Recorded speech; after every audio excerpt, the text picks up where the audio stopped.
네, 오늘은요, 우리 욥기 37장 말씀을 함께 살펴보면서 우리 하나님 말씀을 나눠보도록 하겠습니다. 욥기 37장, 욥기가 42장까지 있으니까 이제 거의 끝 무렵으로 다가가고 있습니다. 특별히 이 욥기 37장은요, 욥기 36장에서 시작된 엘리후의 마지막 말, 이제 37장 이후에는 엘리후의 말도 나오지 않죠. 38장부터 42장까지는 하나님께서 욥에게 하시는 말씀으로 되어 있고, 마지막 42장에서는 하나님께서 욥에게 복을 주시는 아름다운 모습이 나오고 있습니다. 그래서 오늘 이 욥기 37장은 엘리후의 마지막 말로 되어 있습니다. 그래서 이게 굉장히 중요하죠. 엘리후가 어떤 결론을 내리는데 그 결론이 무엇이냐 하는 것입니다. 그것이 오늘 제목과 같습니다. 하나님이 우리를 사랑하신 그 큰 사랑, 하나님이 우리를 사랑하신 그 큰 사랑을 우리가 알고 거기에 감사하며 또 하나님을 그렇게 사랑의 대상으로 우리가 알아서 섬기는 우리 성도님들 되시길 원합니다. 우리 욥기 37장은 다 읽지 못하고요. 그냥 쭉 욥기 37장을 펼쳐놓으신 상태에서 함께 보시도록 하겠습니다. 욥기 37장은요, 특별히 이 엘리후의 마지막 말에 대해서 이야기하고 있잖아요. 엘리후는 욥의 세 친구들하고 달랐습니다. 욥의 세 친구들은요, 욥의 잘못을 중심으로 이야기를 했습니다. 이게 굉장히 중요해요. 욥이 잘못을 했고 욥이 죄를 지었기 때문에 그가 지금 하나님께 이와 같은 고난을 당한다라는 논리를 펼쳤습니다. 그런데 문제는 욥이 욥의 세 친구의 그와 같은 이야기를 들었을 때, 그렇지 않다. 나는 하나님께 죄를 짓지 않았어. 나는 잘못이 없어. 나는 불의하지 않고 나는 의로운데 하나님께서 나에게 고난을 주셨다면 하나님이 잘못되실 거야. 이렇게 말을 한 거죠. 그러니까 그 친구들이 욥을 정죄할 수 없었습니다. 어떻게 얘기할 수 없었던 거. 그렇게 말을 하면 욥이 자기의 죄를 자백하고 하나님께 내가 잘못했구나 하는 것을 고백할 줄 알았는데, 욥은 그렇게 하지 않고 욥이 자신이 그렇지 않다, 나는 잘못한 게 없어 라고 말했기 때문에 이 세 친구가 더 이상 어떻게 이 욥을 정죄할 수 없었던 거예요. 그 모습을 보고 있던 젊은 친구였던 이 엘리후가 가만히 보니까 욥의 세 친구가 욥을 정죄하지 못하거든요. 욥이 잘못했다는 것을 증명하지 못하고 욥이 스스로 하나님 앞에 내가 잘못했어 라고 말하지 못했기 때문에 세 친구가 욥을 잘못 다뤘다 이렇게 얘기합니다. 그러면서 이 엘리후는 욥을 중심으로 이야기하는 것이 아니라 하나님을 중심으로 이야기를 하고 있습니다. 하나님이 어떤 분이신가 그것을 얘기하고 있는 거예요. 하나님은 전능하시잖아요. 하나님은 거룩하시고 하나님은 못하시는 일이 없습니다. 하나님은 모든 것을 다 아시는 분이세요. 그렇기 때문에 그 하나님께서 욥을 아시고 하나님께서 합당하게 그 같은 일들을 행하시는데, 욥이 자기가 의롭고 아무 잘못이 없으며 오히려 자기를 자기에게 고난을 주시는 하나님이 불의하시다라고 말하니, 욥 네가 교만한 게 틀림없어. 하나님께서 너에게 고난을 주신 것이 당연해. 이렇게 말한 것입니다.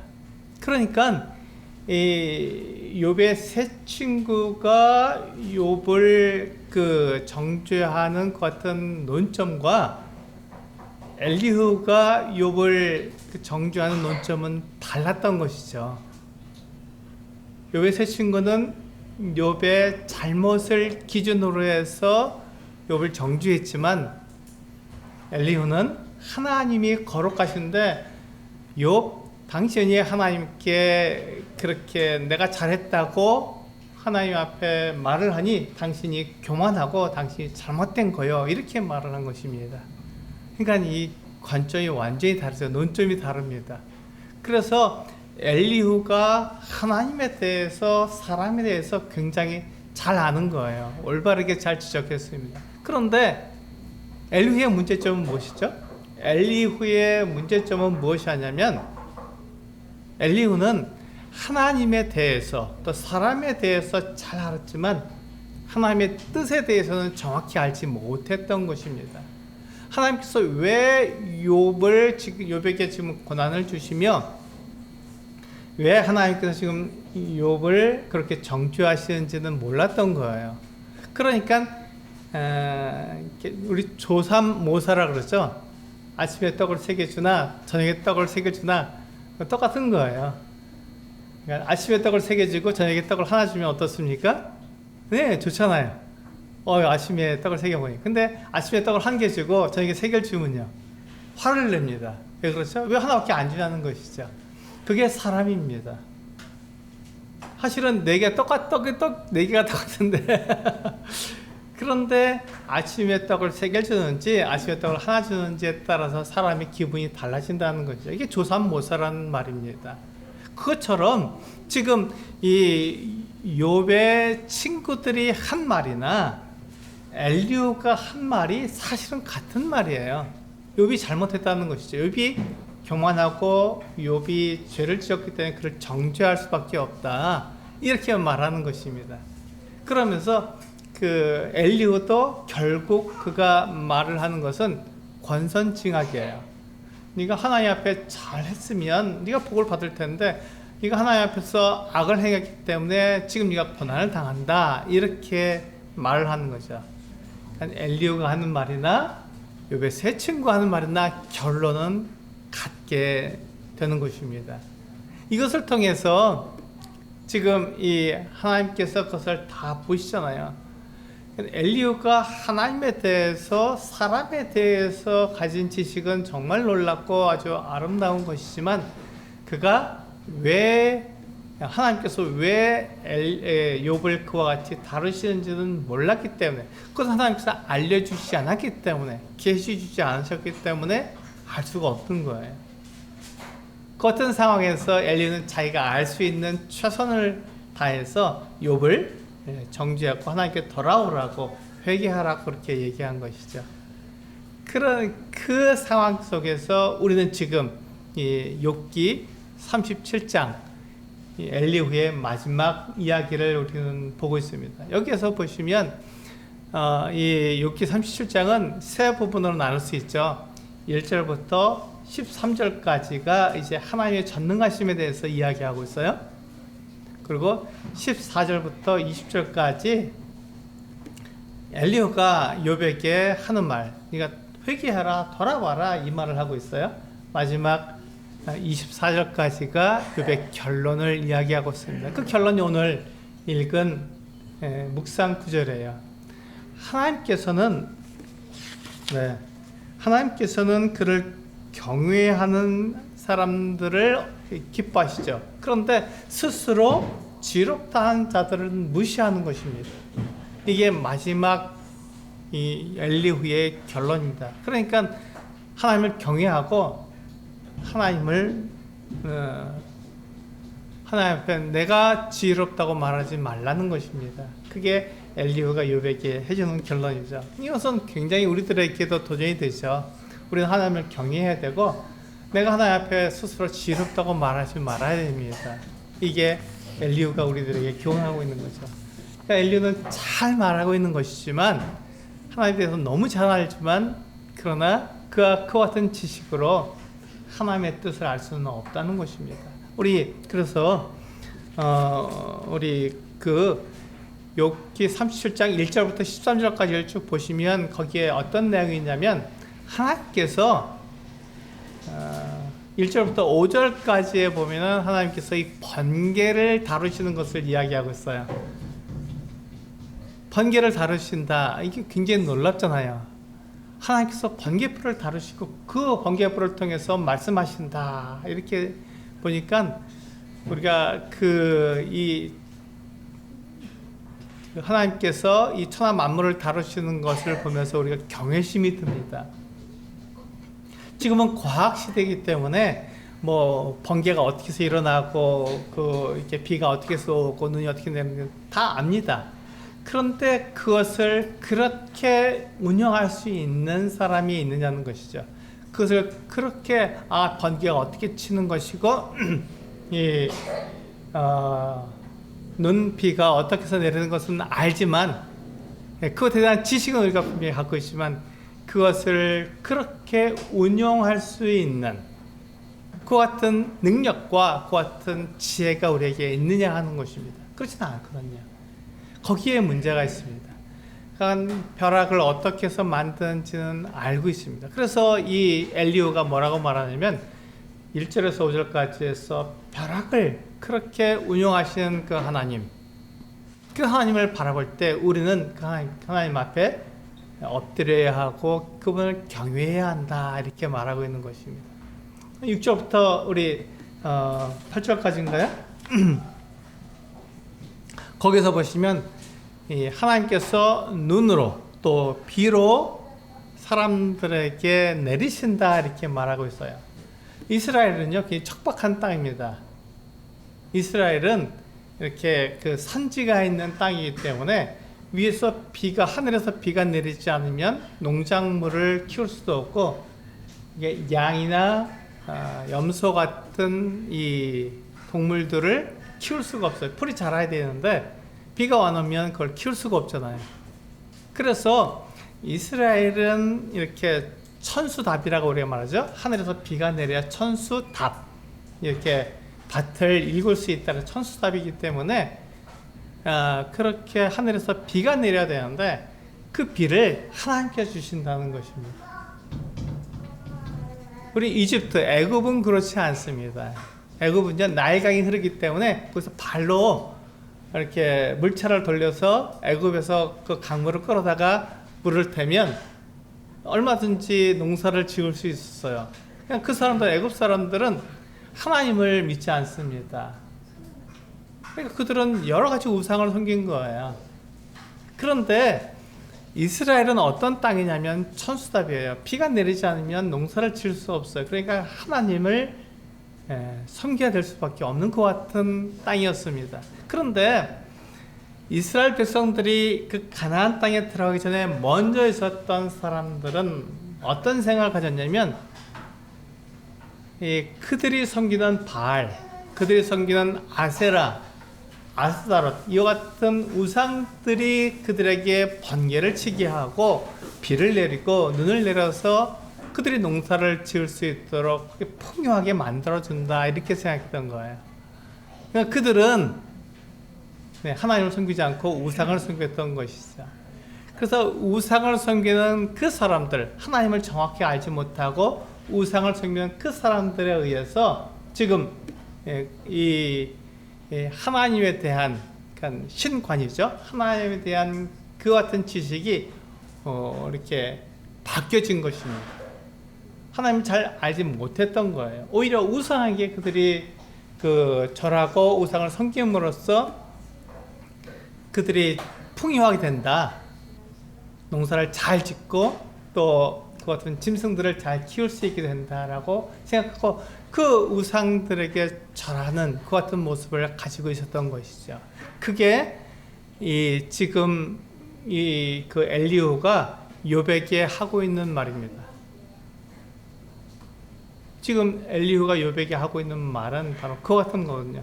혹시 욥 당신이 하나님보다 당신 자신이 지혜롭고 의롭다고 말하는 것은 마치 이 우상을 섬기는 것 같지 않소? 이렇게 말하는 것이죠. 그래서 이 엘리후는요, 욥에게 그렇게 생각하지 말고 하나님이 얼마나 전능하시고 완전하신 분인지 알아라. 하나님은 거룩하신 분이다. 이렇게 얘기하고 있는 거예요.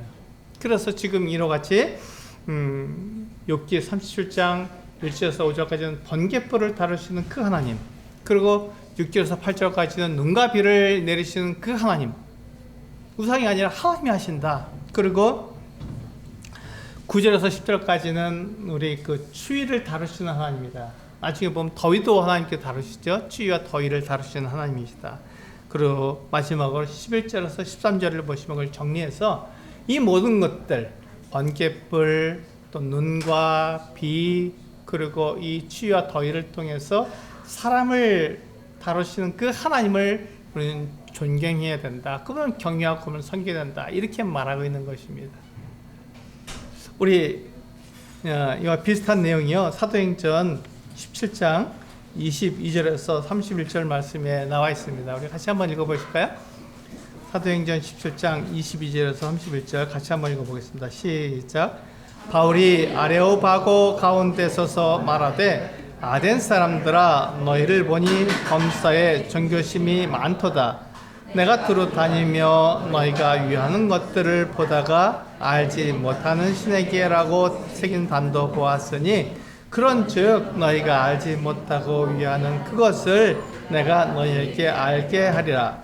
우주와 그 가운데 있는 만물을 지으신 하나님께서는 천지의 주제시니 손으로 지은 전에 계시지 아니하시고 또 무엇이 부족한 것처럼 사람의 손으로 성령을 받으시는 것이 아니니 이는 만민에게 생명과 호흡과 만물을 친히 주시는 이심이라. 인류의 모든 족속을 한 혈통으로 만드사 온 땅에 살게 하시고 그들의 연대를 정하시며 거주의 경계를 한정하셨으니 이는 사람으로 혹 하나님을 더듬어 찾아 발견하게 하려 하심이로되 그는 우리 각 사람에게서 멀리 계시지 아니하도다. 그를 힘입어 살며 기동하며 존재하느니라.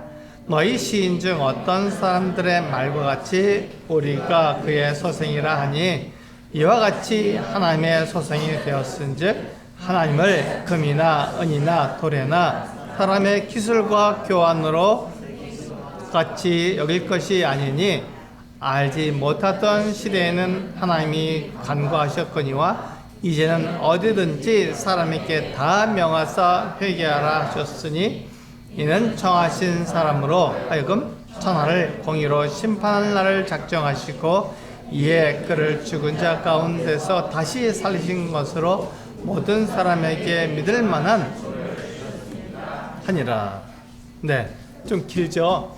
길지만 이 내용이 어떤 내용이냐면 지금 사도 바울이 아테네에 가게 되었습니다. 지금 유럽으로 갔을 때 그 빌립보 또 데살로니가 베레와 이 사람들이 이 바울을 굉장히 박해했고 그들을 회당에서 쫓아냈기 때문에 어쩔 수 없이 쭉 내려가서 그리스 반도의 맨 오른쪽 끝에 있는 이 아테네까지 갈 수밖에 없었습니다. 거기까지 가면 이 빌립보에 있는 또 데살로니가에 있는 이 유대인들이 쫓아오지 못하기 때문에 아주 굉장히 먼 거리거든요. 굉장히 먼 거리지만 거기까지 내려가서 이제 아테네에서 거기서 며칠을 묵게 되었습니다. 이 아테네에 있는데 여러분 아테네는 잘 아시잖아요. 아테네는 어떤 곳입니까? 철학의 도시잖아요. 철학의 도시일 뿐만 아니라 이 아테네에는 뭐가 있냐면 우상으로 가득합니다. 철학이 있으니까 철학을 섬기는 그 사람들이 우상을 섬길 수밖에 없었습니다. 철학으로 다가가는 게 뭐냐면 신이거든요. 하나님께 다가가는데 하나님을 알려고 하다 보니까 결국은 그들이 우상을 만들 수밖에 없었던 것이죠.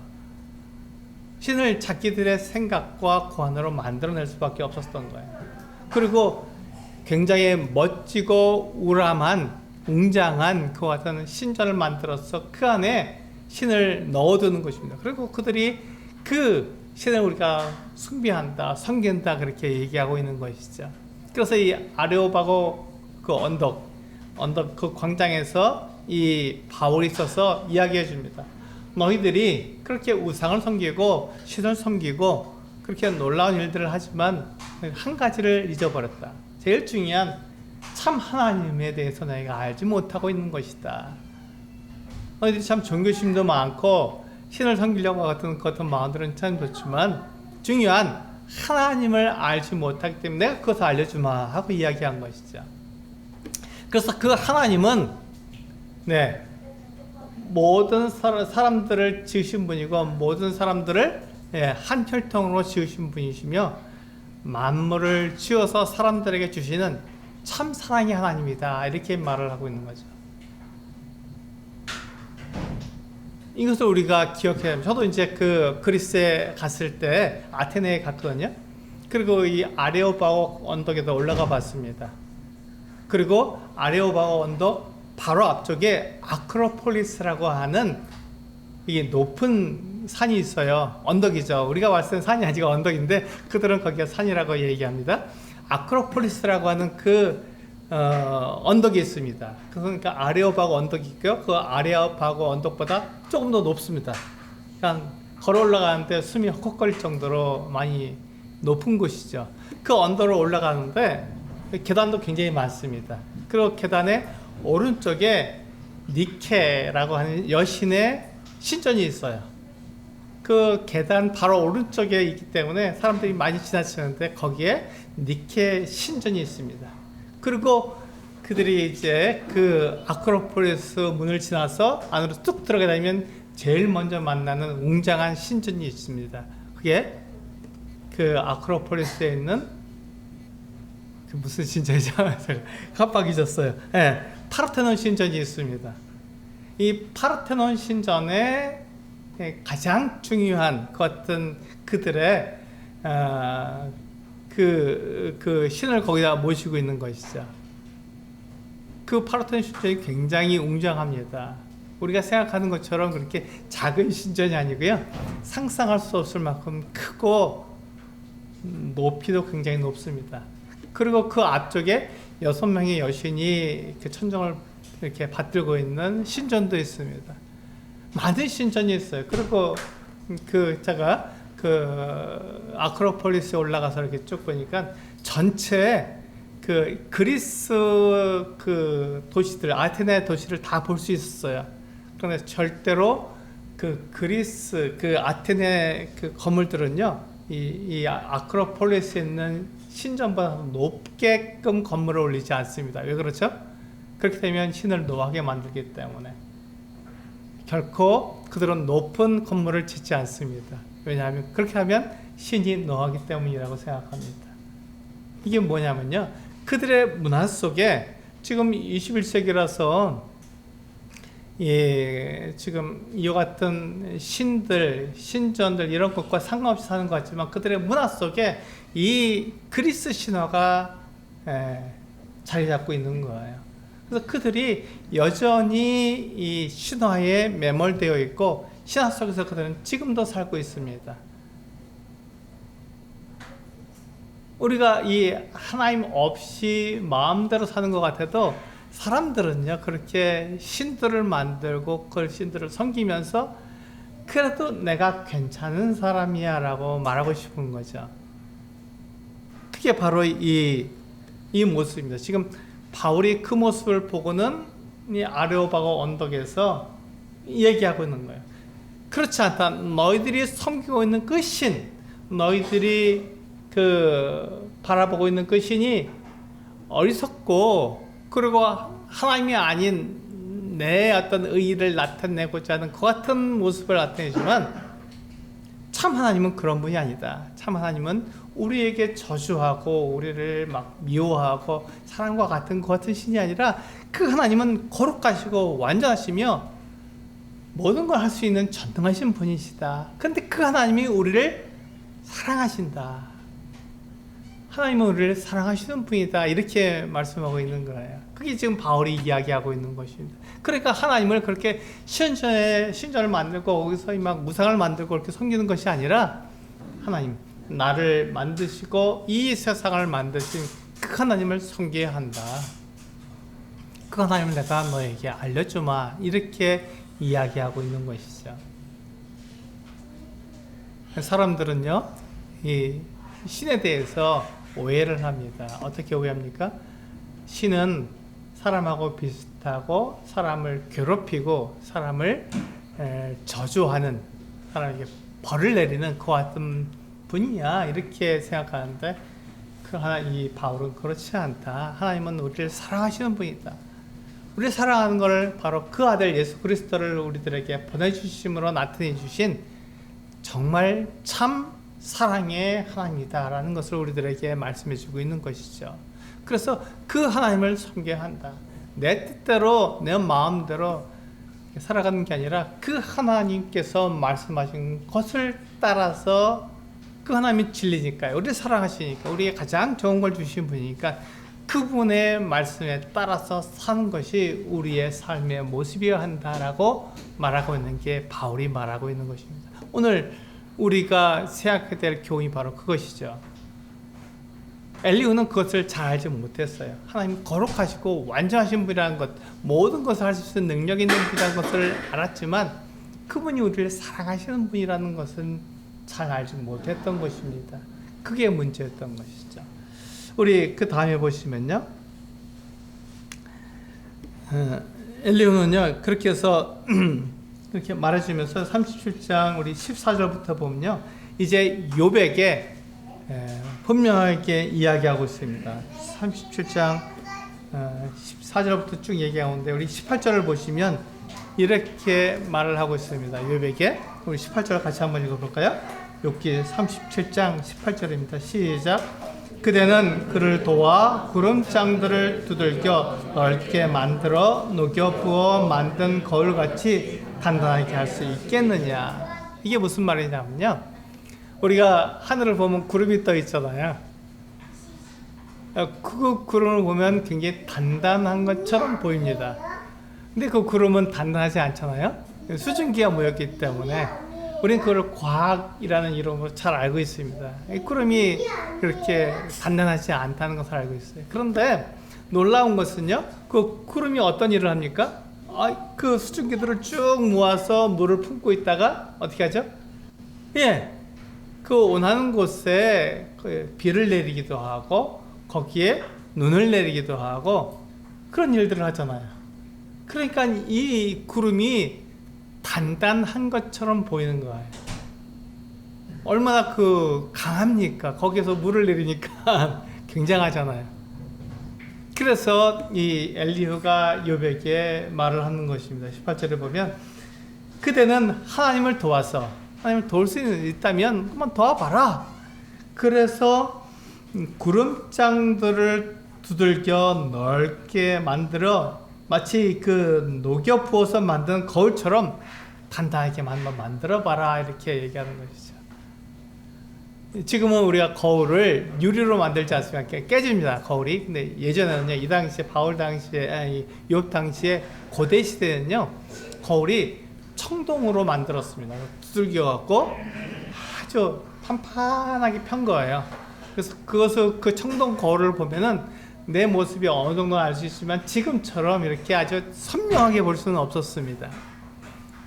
그런데 이 청동을 얇게 펼러니까 어떻습니까? 두들겨 되잖아요. 많이 두들기고 정말 이 전공자가 아니면 숙련자가 아니면 거울을 만들 수 없을 정도로 그렇게 아주 두들겨서 아주 매끈하게 만들어야 됩니다. 그런데 지금 엘리후가 욥에게 당신이 하나님을 도와서 한번 그렇게 한번 만들어 보시오. 한번 구름을 다 두들겨서 이렇게 넓게 펴서 단단하게 만들어서 하늘에 올려보라고 얘기한 것이죠. 그렇게 할 수 있겠습니까? 네, 아무도 없습니다. 그건 오직 하나님만 하실 수 있는 일입니다. 하나님만 구름을 하늘에 올리시고 그 구름을 통해서 원하시는 곳에 비를 내리시는 그 같은 분이라고 엘리후가 이야기하고 있는 것입니다. 우리는 이것을 보면서 사람의 제한을 우리가 알 수 있는 것이죠. 사람은 한정되어 있다, 제한되어 있다라는 것을 우리는 알 수 있습니다. 우리는 그 뒤에 21절을 보시면 또 사람의 제한을 알 수 있습니다. 21절에서 24절까지는 결론적으로 말하는 건데요. 보실까요? 21절을 보면 뭐라고 되어 있습니까? 같이 한번 읽어볼까요? 시작. 그런즉 바람이 불어 하늘이 말끔하게 되었을 때 그 밝은 빛을 아무도 볼 수 없느니라. 한번 이게 우리 성도들 나가서 바깥에 나가서 네, 맑은 하늘에 있는 그 태양빛을 내 맨눈으로 볼 수 있는지 한번 시험해 보시기 바랍니다. 어떻게 되죠? 네, 맨눈으로 태양빛을 보게 되면 얼마 안 있어서 눈이 멀어버립니다. 왜 그렇죠? 태양빛이 강렬하기 때문에 우리 사람은요, 그 태양을 올바로 바라볼 수 없을 정도로 제한된 육체를 가지고 있습니다. 우리 사람은 그렇게 한정된 육체를 가지고 있는 사람이라는 것이죠. 그런데 그것으로 하나님을 도울 수 있겠느냐? 하나님 앞에 내가 의롭다고 말할 수 있겠느냐? 제가 교만하다 그렇게 말하고 있는 것이죠. 그 뒤에 22절에서 보시면요, 하나님은 황금 같은 분이다. 그래서 그러면 빛나는 분이다 이렇게 얘기하고 있어요. 우리가 이 태양도 눈으로 볼 수 없는데 하나님의 빛을 과연 우리 눈으로 볼 수 있겠느냐? 볼 수 없다는 것이죠. 그런데 욥이 뭐라고 말했습니까? 내가 하나님을 만나고 싶다. 내가 하나님께 만나서 나의 의로움을 내가 대변하고 싶다. 말해주고 싶다. 그러면 그 하나님께서 나에게 그렇게 말하실 것이 아니냐. 네가 옳다. 그렇게 말하실 텐데, 그래서 나는 하나님을 만나고 싶다. 이렇게 얘기하는 것이죠. 그때 엘리후가 욥에게 뭐라고 말합니까? 욥, 당신이 하나님을 만나고 싶다고? 그런 이유는 없어. 왜냐하면 우리는 제한된 육체를 가지고 있는 사람이기 때문에 우리 눈으로도 태양빛을 보지 못하는데 어떻게 하나님을 만나겠다고 말하느냐 이렇게 말합니다. 그러므로 당신이 어떻다고요? 교만하다고요. 그러므로 당신이 교만하고, 그러니까 당신이 하나님 앞에 벌을 받아도, 고난을 받아도 문제가 없다 이렇게 말한 것입니다. 그러니까 욥이 지금 말하는 그 논리를 우리는 알아야 되는 것이죠. 욥이 교만하기 때문에, 그걸 하나님께서 아시기 때문에 그에게 고난을 주셨다고 말하고 있는 것입니다. 욥의 친구들은 욥이 잘못을 했기 때문에 그 잘못 때문에 하나님께서 벌을 하신 것이고, 엘리후는 욥 당신이 하나님 앞에 교만하기 때문에 그것을 하나님께 아셔서 당신에게 고난을 주셨는데 그거 보라고, 지금 당신이 하나님께 반항하고 있고 하나님 앞에 당신을 의롭다고 말하는 어떤 교만을 나타내고 있지 않소. 하나님께서 그것을 아시기 때문에 당신을 벌하신 것이요 이렇게 말하고 있는 것이죠.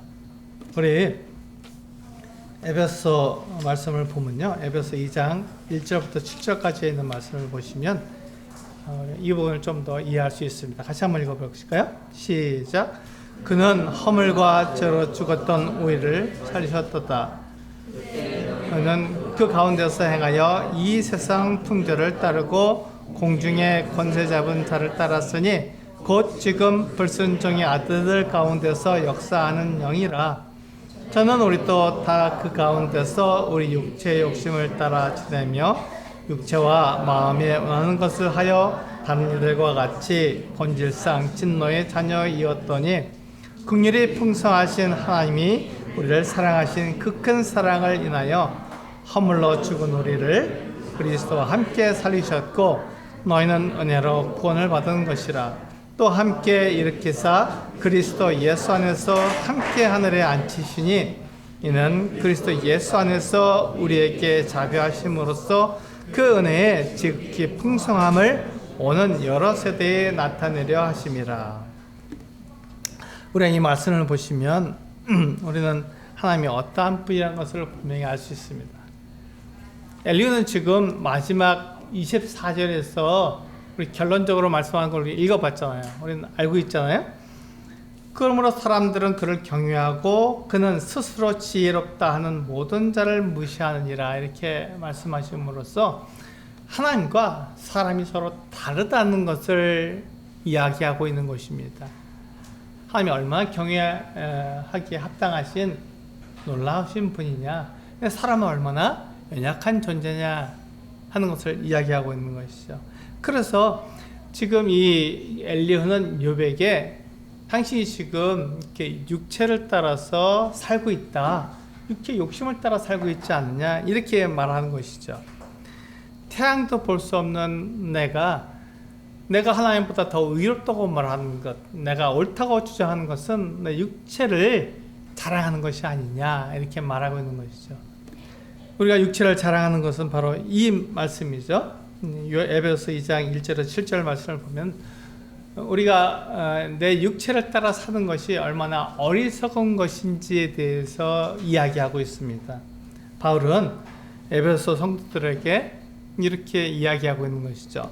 그러니까 우리는 그때 너희는 그 가운데서 행하여 이 세상 풍조를 따르고 공중의 권세 잡은 자를 따랐으니 지금 불순종 아들들 가운데서 역사하는 영이라. 3절에 보시면요 잘 나와 있죠. 저는 우리도 다 그 가운데서 우리 육체의 욕심을 따라 지내며 육체와 마음에 원하는 것을 하여 다른 이들과 같이 본질상 진노의 자녀이었다라고 말을 합니다. 그러니까 지금 그 엘리후가 봤을 때 욥은 어떤 사람이었습니까? 육체의 욕심을 따라 사는 사람이었습니다.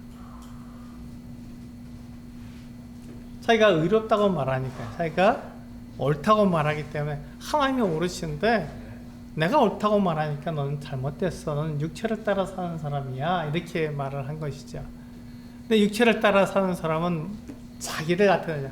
하나님이 중심이 아니라 내가 중심이 되는 것입니다. 그러니까 육체를 따라 살죠. 내 육체가 원하는 것, 그것을 마치 내가 원하는 것인 양 착각하는 것이죠. 우리는 이 부분에 대해서 많이 혼동합니다. 내 육체가 즐겁고 행복하면 내 안에 있는 내 참 나 자신, 정말 하나님께서 나를 만들어주신 그 내가 행복하고 즐거운 것으로 오해한다는 것이죠. 잘 생각해 보시고, 이게 어려운 개념이거든요. 잘 생각해 보시기 바랍니다.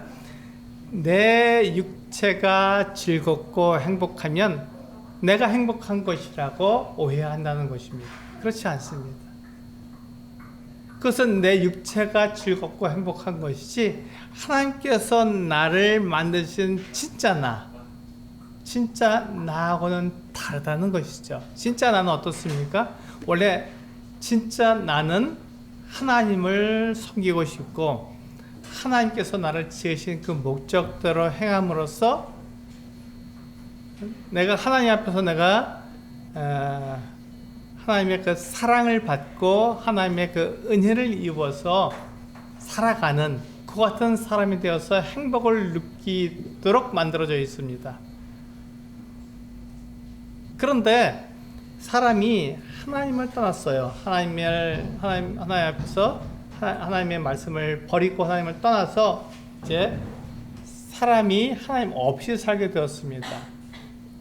하나님 없이 사는 사람이 자기 육체를 위해서 육체의 즐거움과 육체의 행복을 추구하게 된 거예요. 그러니까 내가 즐겁고 내가 행복하면 결국 내가 행복한 것 아니냐라고 말하는 것이죠. 그것은 하나님을 떠나서 내 스스로 만든 내 성이고 내 모습입니다. 그러니까 그것을 통해서 내가 행복할 수가 없는 것이죠. 육체의 즐거움 뿐이죠. 지금 바울이 아레오바고 언덕에서 그 아크로폴리스에 있는 그 신전, 그 엄청나게 크고 화려하고 웅장한 그 신전들을 향해서 뭐라고 말하냐면, 하나님은 저렇게 만든 그 신전에서, 사람의 손으로 만든 신전에 계신 분이 아니다. 하나님은 우리를 지으신 분이다. 우리를 사랑하시는 분이다. 우리에게 먹을 것, 입을 것을 다 주시는 분이시다. 그분이 참 하나님이시다. 근데 그 하나님을 내가 이렇게 웅장한 신전에 가둬두고 그분을 섬긴다고 말하는 것은 오해다. 그렇지 않다라고 말하는 것입니다. 그래서 지금 우리가 에베소서에 말하고 있는 것처럼 우리가 나를 위해서 내가 살아가고 내 육체를 위해서 살아가는 것은 옳지 않은 것이다. 그건 잘못된 것이다. 그건 공중의 권세 잡은 자를 위해서 내가 살아가는 것이지 참 하나님을 위해서 살아가는 것이 아니다. 이렇게 말하고 있는 것입니다. 그래서 그 에베소서에 보면요, 4절을 보시면 긍휼이 풍성하신 하나님이 우리를 사랑하신 그 큰 사랑을 인하여 허물러 죽은 우리를 그리스도와 함께 살리셨고 너희는 은혜로 구원을 얻은 것이라, 이렇게 말씀하고 있잖아요. 이게 바로 하나님의 사랑이고 하나님의 진짜 우리를 향하신 하나님의 마음입니다. 우리를 죄 가운데서 건져내셔서 우리로 하여금 하나님과 영원히 함께 살기를 원하시는 그 마음이 하나님의 마음이고 그것이 하나님의 사랑입니다. 그것이 우리를 향한 하나님의 원래 목적이고요.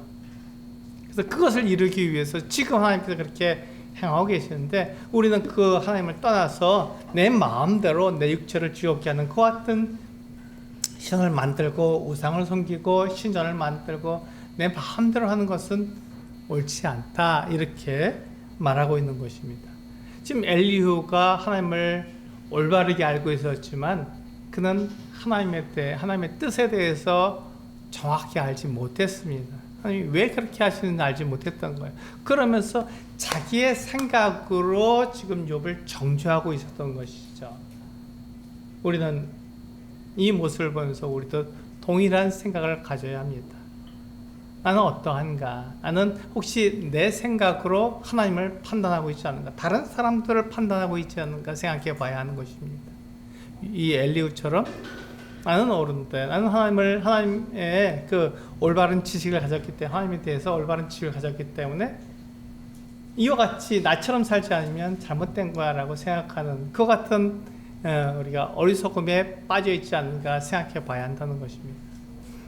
우리 마지막으로 요한복음 5장 24절 말씀을 같이 한번 읽어보겠습니다. 요한복음 5장 24절 같이 한번 읽어볼까요? 시작. 내가 진실로 진실로 너희에게 이르노니 내 말을 듣고 또 나 보내신 이를 믿는 자는 영생을 얻었고 심판에 이르지 아니하나니 사망에서 생명으로 옮겼느니라. 그렇습니다. 우리는 구원을 받았습니다. 근데 우리가 구원받았다는 말은 무슨 말이냐면요, 구원이라는 말은 구출되었다라는 말입니다. 그러니까 굉장히 위험하고 아주 어려운 상황에서 내가 건져내어졌다라는 말입니다. 근데 우리는 어떤 상황에서 건짐을 받았습니까? 우리가 어떤 어려움, 어떤 위급한 상황에서 우리는 건짐을 받았습니까? 이것을 생각해 보셔야 됩니다. 내가 어떤 위험에 처해 있었죠? 내가 어떤 어려움에 처해 있었습니까? 그것을 모르면 내가 받은 구원에 대해서 우리는 감사하기가 어려운 것이죠. 내가 구원을 받았다는 말은 하나님께서 나를 심판하실 것으로부터 내가 건진받았다는 것입니다. 하나님께서 나를 심판하시면 어떻게 됩니까? 하나님께서 심판하시면 그것으로 모든 것이 종료됩니다. 그리고 하나님께서 심판하시면 그 심판받은 사람들을 그들의 행위대로 심판하시기 때문에 그들의 행위대로 심판하셔서 지옥 영원한 불못에 던져 넣는 것이죠. 그것은 우리들에게 결정되어 있는 운명입니다. 그것은 누구든지 바꿀 수가 없어요. 그래서 한 번 죽는 것은 사람에게 정해진 것이요, 그 후에는 심판이 있다고 정확하게 하나님께서 그 계획을 우리들에게 말씀해 주신 것이잖아요. 그것은 모든 사람이 맞이해야 되는 운명입니다. 모든 사람이 그 운명에 처해 있는 거예요. 모든 사람이 하나님의 심판을 받을 수밖에 없는 것이죠. 그러니까 모든 사람이 그와 같은 위험, 그와 같은 어려움에 처해 있는 것이죠. 그런데 하나님께서 그 사람들이 그 심판에 이르지 않도록, 요한복음 5장 24절에서 말씀하고 있잖아요. 그 심판에 이르지 않도록 예수 그리스도를 보내주셨고 예수 그리스도로 말미암아서 우리가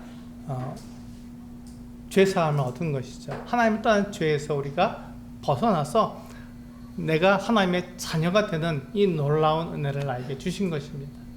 지금 이 엘리후가 욥에 대해서 이야기하고 있죠. 네가 지금 하나님을 잘 알지 못하는데 하나님이 이런 분이야 라고 말을 해주지만 사실 엘리후는 이 하나님에 대해서 잘 알지 못했던 것입니다. 하나님께서 나를 사랑하시고 나를 구원하시는 이 놀라운 사랑을 엘리후는 잘 알지 못하고 엘리후는 욥에게 너 자신을 위해서 살지 말고 네가 의롭다고 하지 말고 네가 교만하지 않느냐 이렇게 말하고 있는 것이죠. 그러나 욥은 하나님의 같은 사랑을 입는 사람입니다. 우리 38장부터 42장까지 쭉 보시게 되면요, 하나님께서 욥을 얼마나 사랑하시는지, 우리 사람들을 얼마나 사랑하시는지를 분명하게 보여주고 있습니다. 그것을 보시기 전에 이 엘리후의 이 모습을 우리가 보면서 사람들은 우리를 판단하기 쉽습니다. 우리를 정죄하기 쉬운 거예요. 그와 같은 상황 속에서 하나님은 우리를 사랑하신다라는 것을 알 수 있죠. 이것이 바로 하나님께서 우리를 사랑하시는 모습입니다. 우리가 바라봐야 될 하나님의 그 모습인 것이죠. 이것이 우리가 이 세상을 살아가는 믿음입니다. 이 믿음으로 우리는 하나님을 바라볼 수 있게 되었고, 우리가 영원한 생명을 얻었으며 이 믿음으로 하나님 앞에 나아갈 수 있는, 하나님 앞에 예배할 수 있는 자가 된 것이죠. 이 믿음이 우리를 살려주시는 거죠. 그 믿음을 우리가 하나님께 나타낼 수 있도록 하나님은 우리를 사랑하신 거예요. 그 믿음의 길을 우리에게 나타낼 수 있도록 그 길을 예비해 주셨고 그 길을 마련해 주셨기 때문에 하나님은 우리를 사랑하시는 분이라는 것을 분명히 알 수 있는 것입니다. 이것을 알도록 우리 욥기 37장에서 우리는 그 교훈을 받아야 합니다. 하나님은 나를 사랑하시는구나. 내가 하나님을 아는 것, 내가 구원받았으니까 내가 하나님을 잘 알겠지, 이것이 중요한 것이 아니라 하나님이 지금 나에게 어떠한 계획을 가지고 계신지를 아는 것이 더 중요합니다. 그것을 따라서 우리가 하나님을 섬기고 하나님을 따라가는 우리가 될 수 있는 것이 우리의 믿음이죠. 그 믿음으로 우리가 세상을 이기고 또 우리가 하나님을 섬길 수 있는 같은 사람들이 되는 것입니다. 그 믿음으로 우리가 이 세상을 이기고 이 세상을 살아가는 우리 서수익계 성도님들 되시기를 원합니다. 기도하시겠습니다.